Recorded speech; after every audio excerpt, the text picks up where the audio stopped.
हिंदी की समकालीन कहानियों की श्रृंखला में आज सुनिए वरिष्ठ लेखिका शशि श्रीवास्तव जी की लिखी हुई कहानी हिस्सा बांट।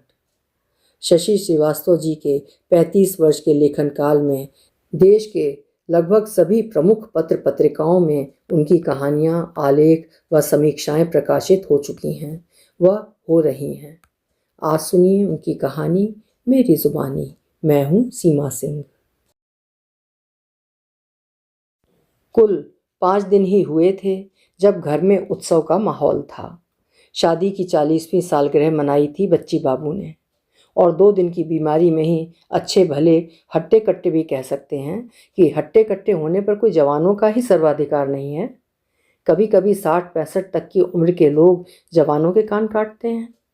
अपनी बच्ची बाबू का भी कुछ ऐसा ही था।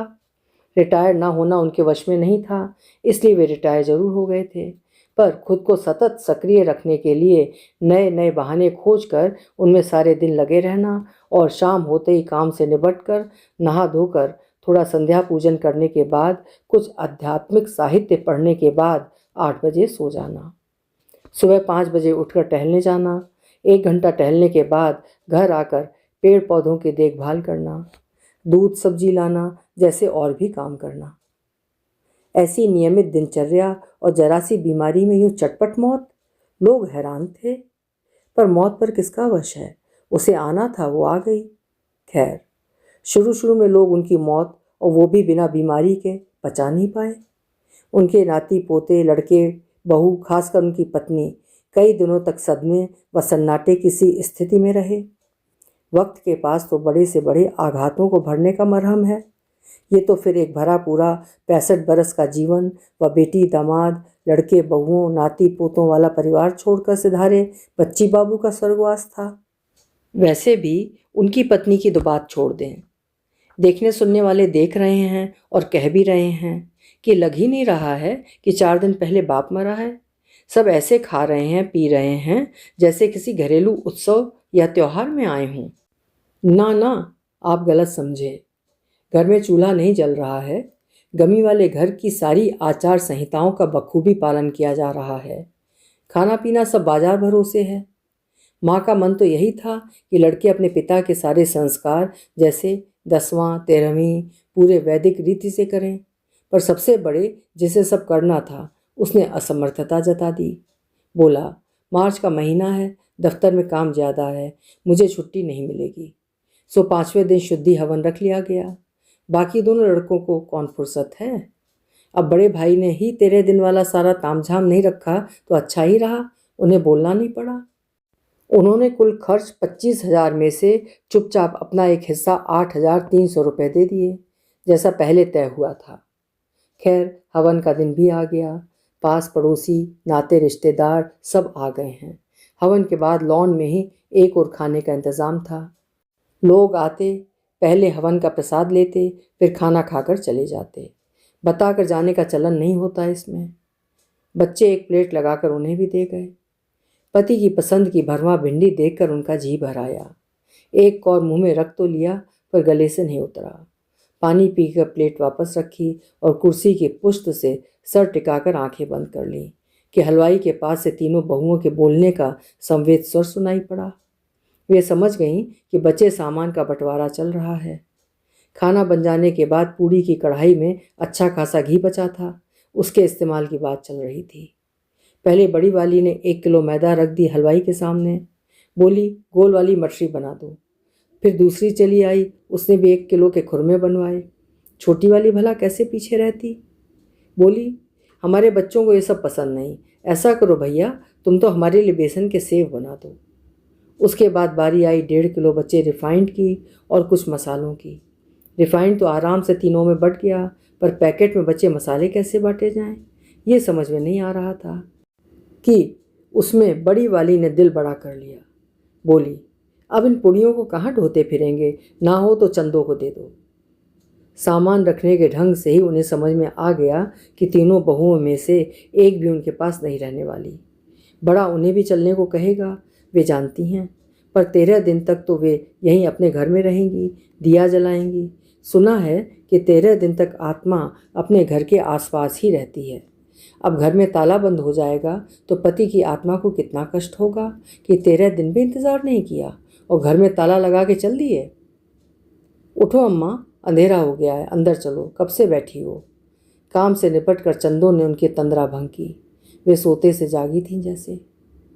आप यहाँ बैठी रह गईं और वहाँ सारे सामान का बंटवारा भी होने लगा। सुना है आपको भी बांटने की तैयारी है।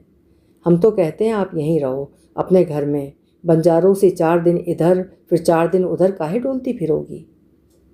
कान लगाकर बातें सुनने की से बुरी आदत है। पहले तो गुस्सा आया बिट्टू माँ को, पर अगले ही पल उसकी बात ध्यान से सुनी तब समझी कि जरूर इसने तीनों को कहते सुना होगा कि अम्मा बारी बारी से सबके पास रहेंगी। कसम से आपको कोई तकलीफ़ नहीं होने देंगे, आप यहीं रहो।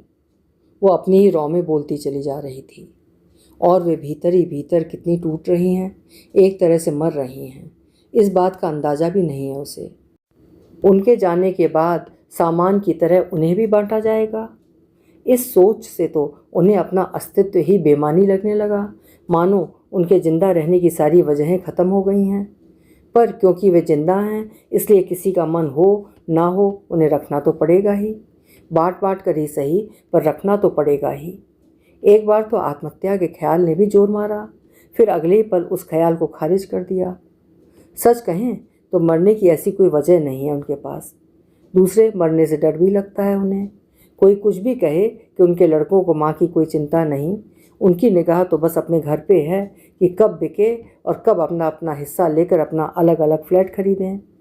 पर कोई कुछ भी कहे, वे जानती हैं कि तीनों लड़के उनका पूरा ख्याल रखते हैं।